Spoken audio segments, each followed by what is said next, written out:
Hi everyone, welcome to this new series where we'll be solving the Cambridge IGCSE Mathematics Past Paper 0478/22 from the May-June 2025 exam session. Let's get started. Question 21, Part B, 2. Find the coordinates of P and Q. Points P and Q are the turning points of the graph of y equals 3x minus x cubed. At any turning point, the gradient of the curve, dy by dx, is equal to 0.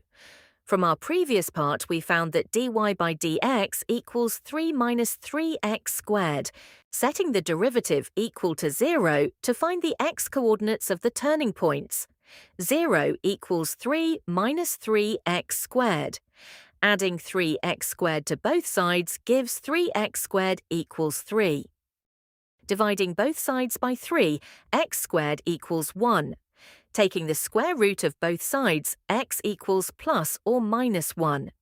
Looking at the diagram, point P is on the left where x equals minus 1, and point Q is on the right where x equals 1. Now we substitute these x values back into the original equation, y equals 3x minus x cubed, to find the y-coordinates. For point P, substituting x equals minus 1, y equals 3 times minus 1 minus 1 cubed.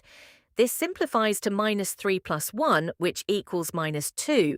So the coordinates of P are minus 1, minus 2.